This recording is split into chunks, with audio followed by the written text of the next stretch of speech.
बताओ वो एक क्या है जिसका दो नहीं, वो दो क्या है। अच्छा ये समझ रहा था कि मैं ऐसे ही पूछूंगा ये बता नहीं पाएंगे, उसने ऐसे ही जो भी समझ में आया वो कहने लगा। वो एक क्या है जिसका दूसरा नहीं, वो दो क्या है जिसका तीसरा नहीं, वो तीन क्या है जिसका चौथा नहीं, वो चार। मौलाना तहसीन जिलानी साहब के बयानात सुनने के लिए तहसीन जिलानी ऑफिशियल को सब्सक्राइब करें।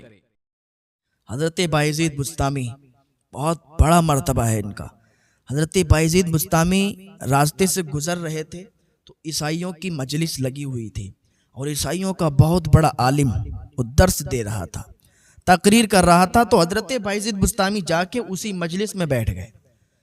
उसने देख लिया और कहने लगा कि यहाँ पर उम्मत मोहम्मदिया से कोई शख्स आके बैठा है, तो भाई अगर वो खुद खड़ा हो जाए तो माफ़ कर दिया जाएगा, लेकिन अगर खुद खड़ा नहीं होगा और हमने पहचाना और हमारे ज़रिए से पता लगा तो फिर हम उसको कत्ल कर देंगे, उसका सर उसके तन से उसके धड़ से अलग कर देंगे। हजरत बायजीद बुस्तामी ने जब इतना सुना खड़े हो गए। तो वो ईसाई आलिम ने जब हजरत बायजीद बुस्तामी को देखा तो कहने लगा कि तू यहाँ पर आया है उम्मत मोहम्मदिया से है, अगर तू मेरे सवालों का जवाब दे देगा तो यहाँ से तुझे जाने दूंगा, और अगर मेरे सवालों का जवाब नहीं देगा तो तुझे कत्ल करवा दिया जाएगा। क्या तू राजी है? हजरत बायजीद बुस्तामी ने कहा मैं राजी हूँ, तू सवाल करेगा मैं उसका जवाब दूंगा। हजरत बायजीद बुस्तामी क्या समझते हो आप उनको? कोई आम इंसान है हजरत बायजीद बुस्तामी? बहुत आला मर्तबा है हजरत बायजीद बुस्तामी का। इनका नाम तैफूर था। हजरत बायजीद बुस्तामी खड़े हो गए और हजरत बायजीद बुस्तामी का मकाम यह है कि इनके पास ये तो बचपन से ही वली थे। जब मदरसे में इनकी माँ छोड़ के आई थी तो उस्ताद साहब से कह के आई थी कि हमारा बेटा आलिम भी बनना चाहिए और वली भी बनना चाहिए। वो एक अलग बात है, लंबी हो जाएगी अगर उसको बताने लगे, कई बार मैंने बताया भी है। हजरत बायजीद बुस्तामी बचपन से वली तो थे, लेकिन विलायत की एक मंजिल उन्हें नहीं मिली थी, जो वो तलाश करने के लिए जंगलों में निकल गए थे। कई सालों तक ये जंगलों में इबादत करते रहे ताकि वो इन्हें विलायत की मंजिल मिल जाए, लेकिन नहीं मिली। कई साल रहते थे और वो जगह तब्दील कर देते थे, फिर दूसरी जगह चले जाया करते थे। तो एक ऐसा भी दिन आया कि ये अपनी जगह तब्दील कर रहे थे तो गांव की तरफ से निकले। माँ की याद आ गई कि माँ से कई सालों से मुलाकात नहीं हुई, चलो माँ से भी मुलाकात करते हुए निकल जाएं। दरवाजे पर जब पहुंचे तो रात हो चुकी थी, तो सोचा कि सुबह जब माँ वुजू के लिए उठेगी, नमाज के लिए उठेगी, तभी माँ से मुलाकात कर लेंगे। रात भर दरवाजे पर बैठे रहे। सुबह जब नाली से पानी गुजरा, नाली से पानी निकला तो समझ गए माँ उठ गई। दरवाज़ा खटखटाया। दरवाजे पर जैसे ही दरवाज़ा खटखटाया तो माँ होती है ना, बेटे की आहट से पता चल जाता है कि बेटा आया है। माँ समझ गई कि मेरा बेटा आया है। कहा मेरे लाल तू रुक जा, मैं आती हूँ, दरवाज़ा खोलती हूँ। दरवाज़ा खोला, माँ के सीने से लग गए, माँ के कदम चूमे। हजरत बायजीद बुस्तामी की अम्मी कहने लगी बेटा जिस काम से निकला हुआ था वो तेरा काम हुआ या नहीं हुआ? विलायत की मंजिल तुझे मिली या नहीं मिली? कहने लगे अम्मी विलायत की मंजिल अभी नहीं मिली।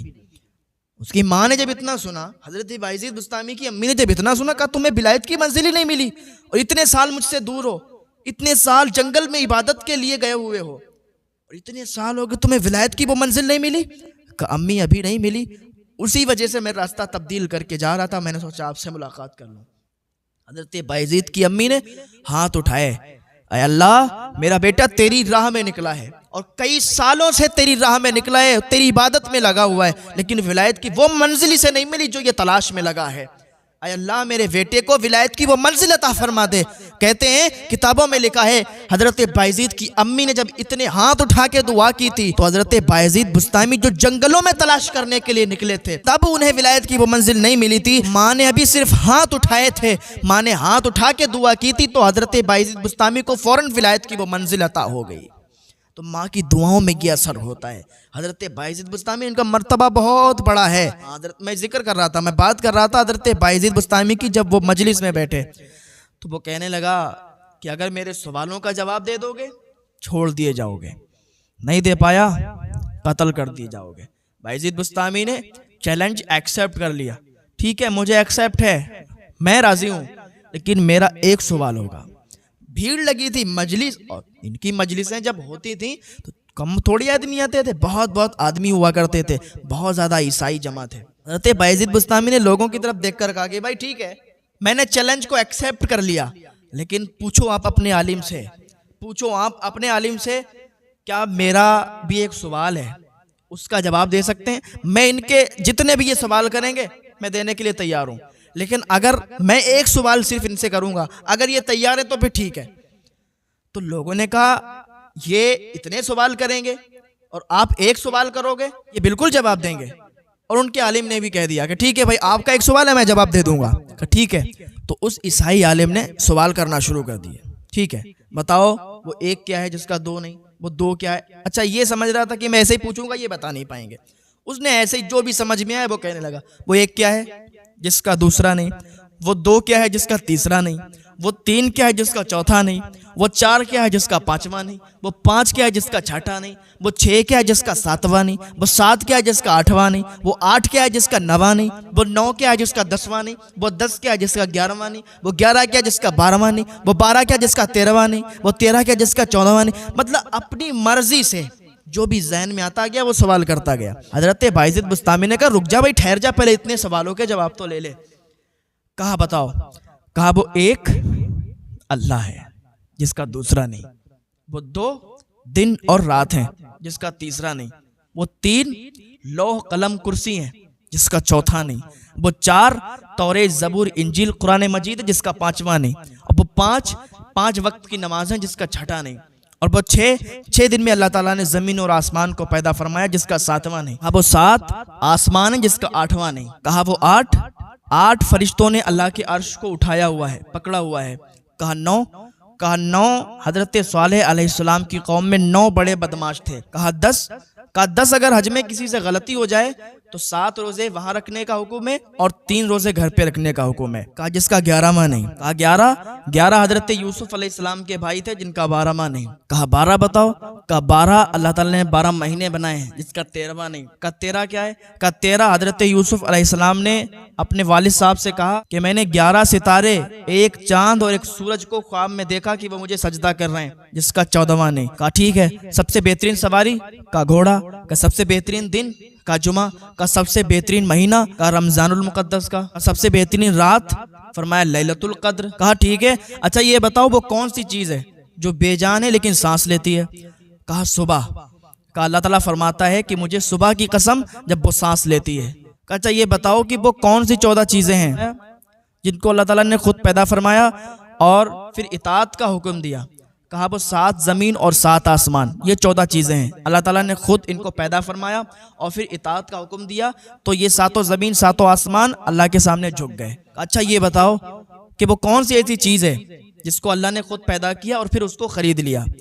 कहा वो मुसलमान है कि जिसको अल्लाह ताला ने खुद पैदा किया और खरीद लिया। अच्छा ये बताओ वो कौन सी बेजान चीज है कि जिसने बैतुल्लाह शरीफ का तवाफ किया। कहा वो हजरत नूह अलैहिस्सलाम की कश्ती है जो बेजान थी लेकिन बैतुल्लाह शरीफ का तवाफ किया। अच्छा ये बताओ वो कौन सी कब्र है जो अपने मुर्दे को खुद लेकर चली। कहा वो हजरत यूनुस अलैहिस्सलाम जिस मछली के पेट में गए थे तो वो मछली हजरत यूनुस अलैहिस्सलाम पेट के अंदर थे फिर भी वो चली। अच्छा ये बताओ वो कौन सी कौम है जिसने झूठ बोला और जन्नत में जाएगी। तो हजरत बायजीद बुस्तामी ने फरमाया कि वो हजरत यूसुफ अलैहिस्सलाम के भाई कि जिन्होंने झूठ बोला कि वो कुर्ते में बकरी का खून लगा के लाए थे और अपने वालिद को दिखाया और कहा कि उनको भेड़िया उठा के ले गया हजरत यूसुफ अलैहिस्सलाम को। लेकिन फिर उन्होंने तौबा की, लेकिन हजरत याकूब अलैहिस्सलाम की इस्तिग़फ़ार और उन भाइयों के तौबा करने पर अल्लाह ताला उन्हें जन्नत अता फरमाएगा। अच्छा ये बताओ वो कौन सी कौम है जो सच बोलती है लेकिन फिर भी जहन्नम में जाएगी। कहा वो ईसाई और यहूदी हैं कि जो इस बात में तो सच्चे हैं। यहूदी कहते हैं कि ईसाई झूठे हैं और ईसाई कहते हैं कि यहूदी झूठे हैं, कि दोनों आपस में एक दूसरे को झूठा बताते हैं। तो ये आपस में सच बोलते हैं लेकिन जहन्नम में जाएंगे। और भी बहुत से सवालात पूछे। हजरत बायजीद बुस्तामी ने एक एक सवाल का जवाब दे दिया। उसने टेढ़े वेढ़े सवाल पूछे लेकिन हजरत बायजीद बुस्तामी ने एक एक सवाल का जवाब दे दिया। अब बारी थी आपकी हजरत बायजीद बुस्तामी की। हजरत बायजीद बुस्तामी ने फरमाया कि ठीक है, अब एक सवाल मेरा है उसका जवाब दे दो। का बताओ तुम्हारा क्या सवाल है। का मेरा सवाल ये है कि मुझे ये बताओ कि जन्नत की चाबी कहाँ है। जन्नत की चाबी कहाँ है। अब तो वो खामोश। अब ईसाइयों का आलिम खामोश, अब बिल्कुल सन्नाटा। तो हजरत बायजीद बुस्तामी ने कहा बताओ भाई जन्नत की चाबी कहाँ है। फिर खामोश। कहा आपने इतने सवाल किए, मैंने आपके एक एक सवाल का जवाब दिया। मैंने ये भी नहीं कहा कि आप टेढ़े बेढ़े सवाल कर रहे हो, लेकिन फिर भी जवाब दिया और आप अब मेरे सवाल का जवाब नहीं दे रहे हो। तो आपने ईसाइयों की तरफ इशारा किया कि बताइए, आप लोग तो कहते थे ये बहुत बड़े आलिम हैं, इनके एक एक सवाल का मैंने जवाब दिया है, ये मेरे एक सवाल का जवाब नहीं दे पा रहे हैं। तो नीचे से भी लोगों ने कहना शुरू किया, हाँ भाई हजरत आप बताइए, आप तो बहुत सवाल किए जा रहे थे, लेकिन आप एक सवाल आपसे किया गया, आप जवाब नहीं दे रहे हो। तो ईसाई आलिम बोला, आप लोग मुझसे कह रहे हो, मैं सवाल का जवाब तो दे दूंगा, मेरे पास सवाल का जवाब है, अगर आप लोग कहें तो मैं दे दूं। तो लोगों ने कहा हाँ भाई बताओ। तो हजरत बायजीद बुस्तामी से कहा क्या सवाल है, फिर से कहो। तो हजरत बायजीद बुस्तामी ने फरमाया कि ये मुझे बताओ जन्नत की चाबी कहाँ है। तो ईसाइयों का आलिम बोला कि जन्नत की चाबी कहीं और नहीं है, बल्कि जन्नत की चाबी मुहम्मदुर रसूलुल्लाह सल्लल्लाहु ताला अलैहि वसल्लम है। सुभान अल्लाह। जब इतना कहना था, बायजीद बुस्तामी ने सिर्फ एक सवाल किया था और सिर्फ एक सवाल का उस आलिम ने जवाब दिया, तो जितनी मजलिस थी, जितने लोग मौजूद थे, कि सारे के सारे कलमा पढ़ के मुसलमान हो गए। अशहदु अल्ला इलाहा इल्लल्लाहु व अशहदु अन्ना मुहम्मदन अब्दुहु व रसूलुहु। ये अल्लाह वाले हुआ करते हैं कि एक